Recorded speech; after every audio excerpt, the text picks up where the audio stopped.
pictures and videos, and I'm going to share those with you guys, as well as talk about PAX Unplugged itself. For those of you who don't know, my name is B Walnuts. You should know because I'm here. I variety stream, and I love board games. What is PAX Unplugged? PAX Unplugged is a board game and tabletop expo. I've been saying convention. It's an expo that started around 2017. It takes place in Philly at the Philadelphia Convention Center, right in the middle of like Chinatown area. And it is generally the first weekend of December. And it is just a way to go and see what new board games are coming out. Check out the Kickstarters you may have kickstarted that might be there. Meet like-minded people who also enjoy board games and play with them. There's a bunch of not conventions. There's a bunch of tournaments that take place there. There's panels. The keynote speaker this year was Matt Mercer. I did not get to go see the keynote because work made me have to stay late. And there's vendors that you can go purchase the board games from, because you buy them directly from the publishers and developers. They're big and small. It's a great way to learn more about conventions. I have had the privilege the past few years. I've been going since 2017. The past few years, I've worked it as a content creator, both for you guys and for PodQuest. So I get the opportunity to actually schedule meetings and one-on-ones with some of the developers that I'll talk to you about later on, and show you some of their games and some of the games that I also got in general. We'll probably post them somewhere over here at that time. But generally what you see when walking around the convention center is a bunch of vendors. Either board game vendors, local board game vendors from South Jersey and Philly. You'll find the developers and publishers themselves. You'll even see like the D&D dice makers and dice tray makers, as well as the dice tower makers and such, and things like that, and board game tables. There's just a bunch of stuff. There's tons of miniatures. I get so excited to see the miniatures. I wish I could paint, because I would definitely be painting miniatures on stream, but I can't paint. I can barely build Legos. So yeah, that's the general gist of PAX. You go, you hang out, you play test some board games, you try out board games. There's a whole library of available board games that you can rent out while at the convention and play, so you can meet new people and play them. Or if there's a board game you're not sure you want, you can go try to find it and play it. I personally prefer to go to the publishers themselves and try out games from the publishers. I don't really find an interest in picking out games from the library, because in my opinion, if you're going to play a game with a bunch of friends, because I'm very bad at finding friends, so I generally will be playing games with my normal everyday friends, I might as well just be home, because it is still a convention center, and for me it's very overwhelming sometimes because of all of the noise and everything that's going around. It's hard for me to pick up and understand what's going on for the game. But without any further ado, I'm just going to send you over to the vlogs, to the videos, and just go check those out. And we'll be back in a few minutes, and I'll show you the loot that I got, and show you the game we talked to you about, the developers that I met with.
love the chase and the hunt, and I set the pace when I'm running. I always take what I want and I always give it 100. Don't need a bank, no I'm funded. Play the game like it's nothing. I'm always thankful for something. Don't take for granted, stay humble. Now wake up! It's time to look at the enemy. Look in the mirror if he is no friend to me. It's not working out, maybe it's the chemistry. It's time to break up so I can make a better me. Better believe in your mind, cause it's everything. You can mold, shape, find almost anything. All it takes is some time and some clarity to find your identity. It's mind over everything.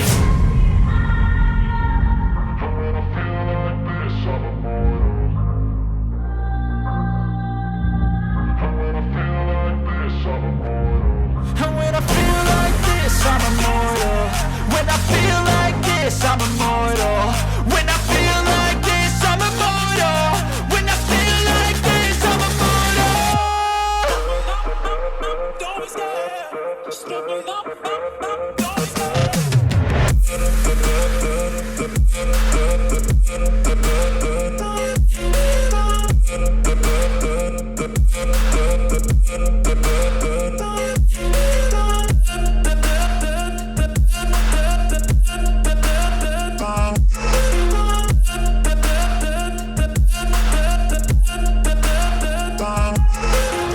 I'm so gone, no I'm never turning back. I won't stop, I'ma fight until there's nothing left. It's so on, you're gonna be hurting bad, cause I've been to hell and back. You don't wanna make me mad, I stay strong, you will never see me crack. And if you get in my way, you're gonna feel the wrath. Gotta say it to my face while he's looking back. Mirror breaks after math, when I hate I attack.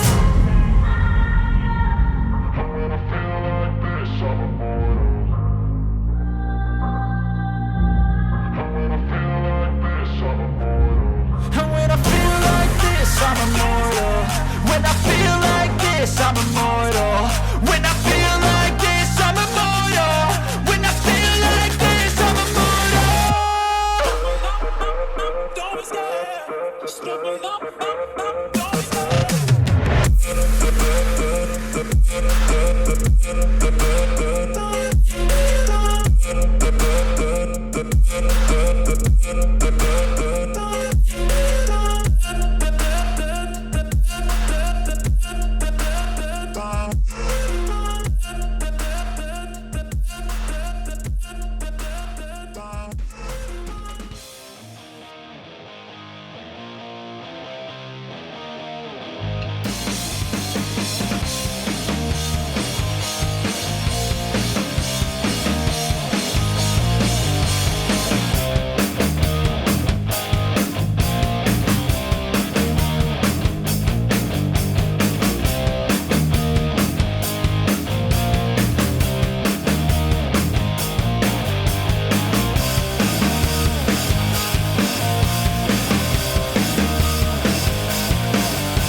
love those minis, guys. There was a Godzilla, Mecha Godzilla mini, which I was like, they pulled me in right away. I really wanted to buy it. And all of those painted minis and unpainted minis, it's just, oh man, the miniature game at this convention is great. My only little critique is I go for board games. I love D&D. I don't really have the capacity to learn more RPGs, and this convention this year at least might have been a little bit more leaning towards RPGs, and a lot of developers tend to be going more towards the RPG style and less towards board games, which it makes sense in a development process. It's cheaper to make an RPG than it is to make a board game because you need to have pieces, dice, and parts and things like that. Where the RPG is a rule book and some additional things. But I will be showing, and I'll edit them in right over here, pictures of the board games I got. One of the things that you get to see there that I can't quite remember if there's a video. Yes, I'm recording this before I actually put the video together. Is there's charity runs. And so the charity runs, there's two of them. One is just a grab box. You pay $60 and you get upwards of $100 worth of board games in a box. It's just random board games that they put together in a box. The other one, also $60. There are 3 sets of games, of 2 games each. You pick one of each game, and then you get a random game for free, also $60.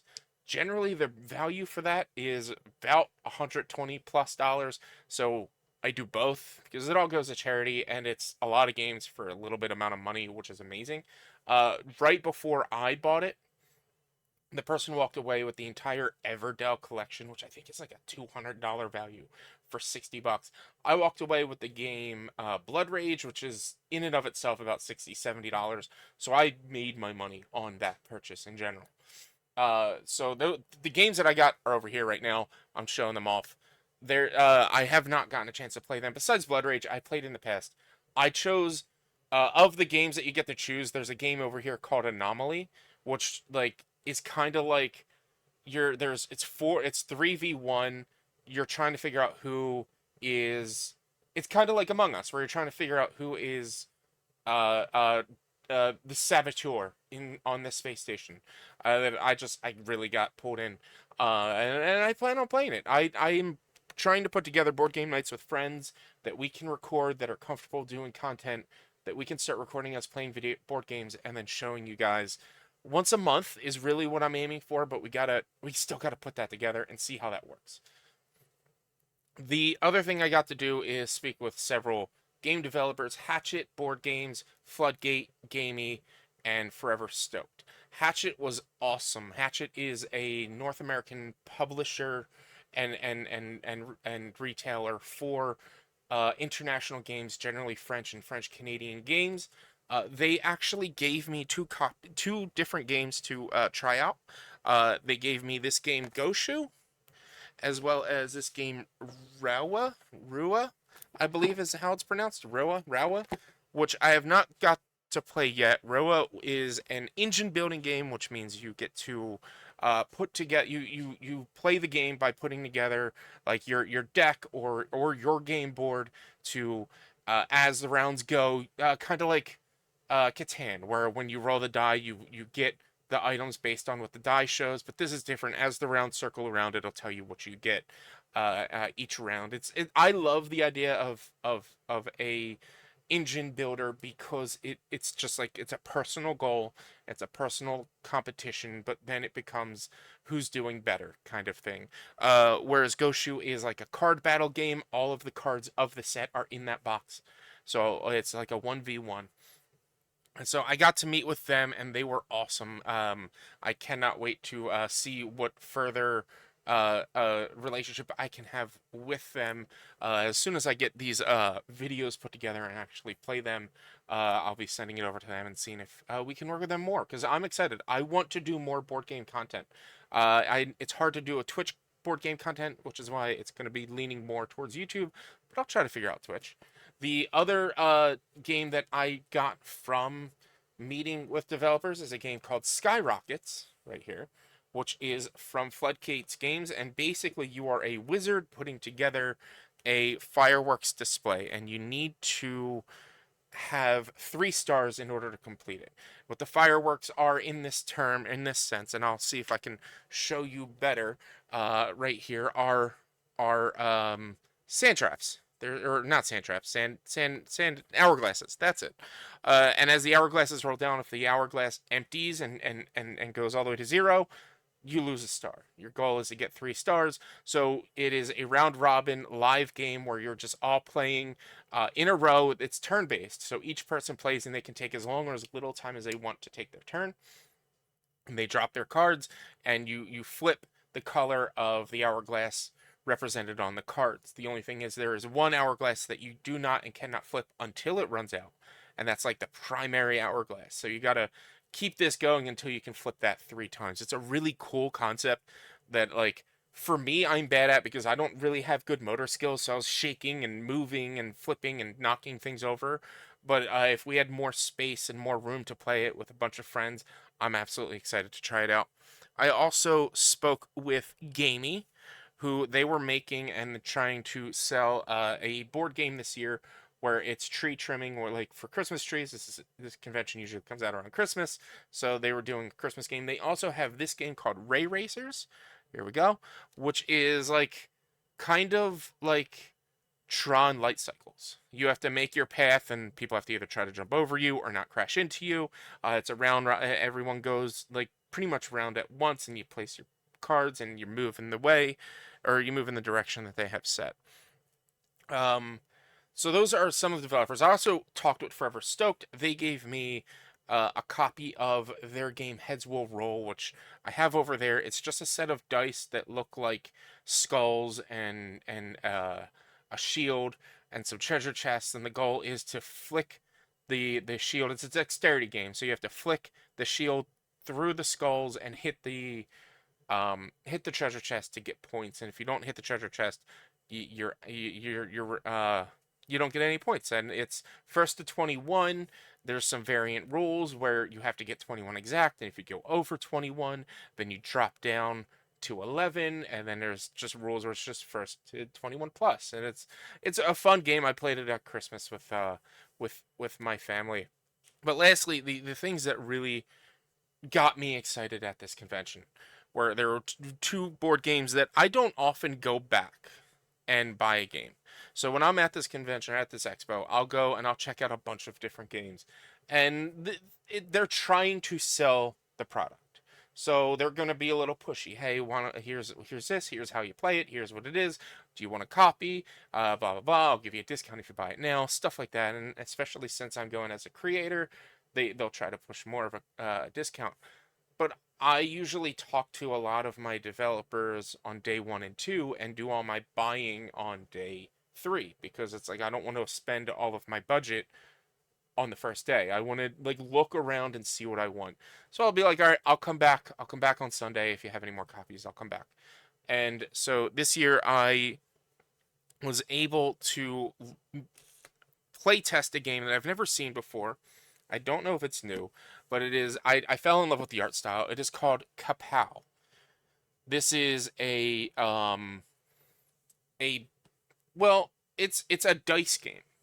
So you are 2 superheroes or supers in general. You could be a hero and a villain, or a villain and a villain, or a hero and a hero, fighting each other. And so you get a pool of dice that you roll, and based on the faces that are up, you get to uh, figure out what abilities you're going to use by filling out a board that you have that shows you what you need to fill up your dice fill up with. The cool thing is there are 2 types of die. There are trait die and action die. The action die are you're not going to be able to see it very well. I should have taken it apart.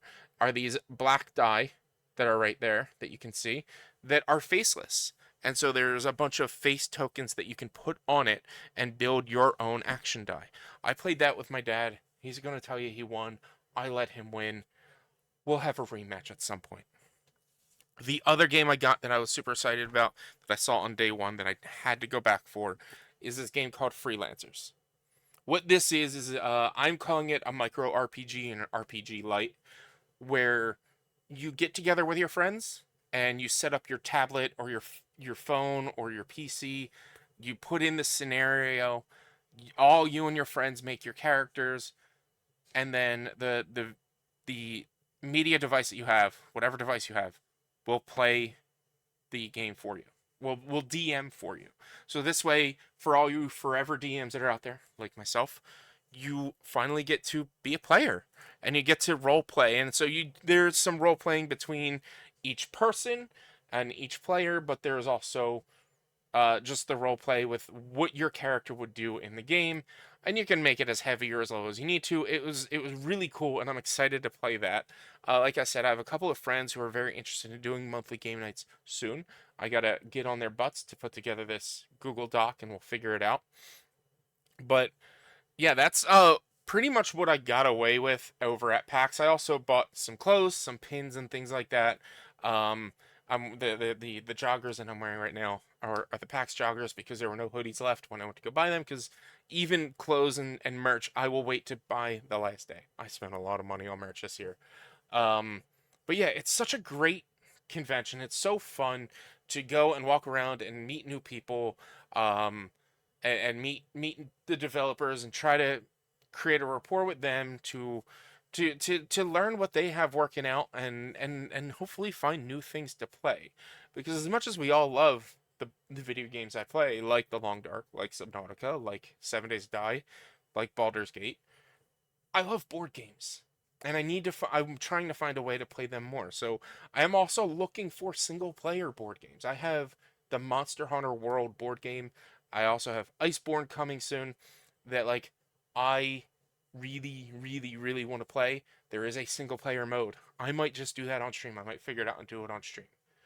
Um, but I love board games and I need to do more board game nights, and this convention really pushes me in doing it. And I also just missed being at a convention. Again, it's an expo, not a convention. There's a little bit of a difference.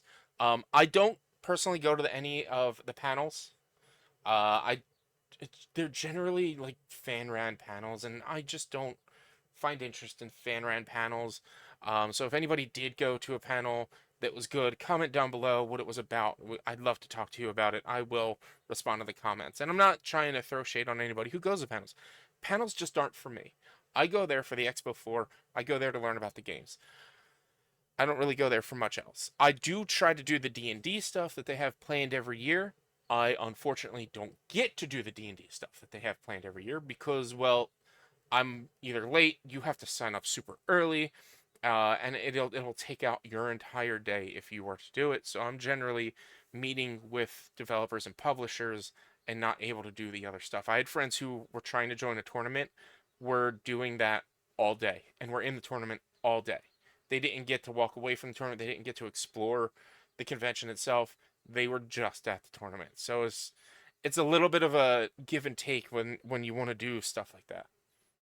But yeah, that will wrap up my vlog for PAX Unplugged.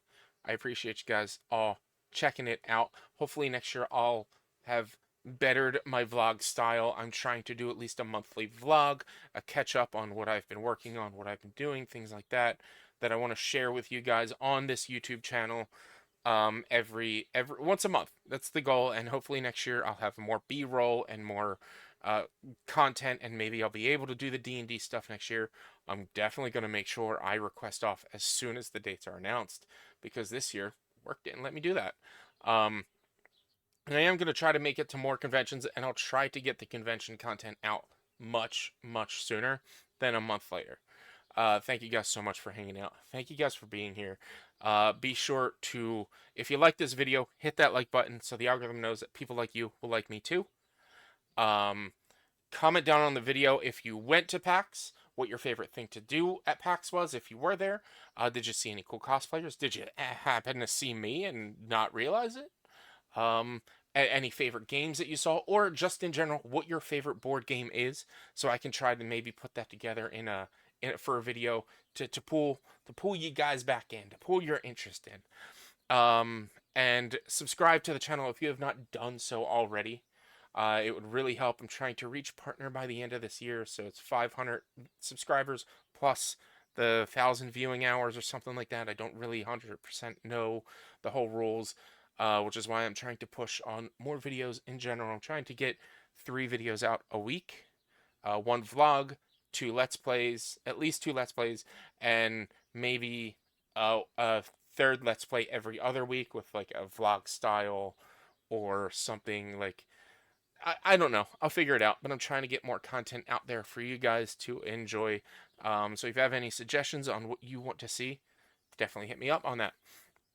Also, be sure to check me out on live streams Monday, Tuesday, Thursday, and Sunday, both here and on Twitch, where I will be streaming whatever I want to play. There is a reward for 10,000 points that makes me have to buy a game that I don't already own and play it from beginning to end. So if there's a game you want to see me play, that's the best way to do it. There's also a channel points reward where I think it's like 5,000 points, where you pick a game that I already own and I have to play it at least once, and if I'm into it, maybe more. So you can definitely check those out and come hang out with me on stream. Like I said, Monday, Tuesday, Thursday, and Sunday, generally 7 to 10 o'clock Eastern time. Sundays are usually a little bit more fluid, like noon till I'm done. And yeah, guys, thank you so much. Please do me a huge favor. Be careful, be safe, don't do anything I wouldn't do. Always hug your loved ones. And of course, like always, be sure to wear mismatched socks. I'll see you all next time.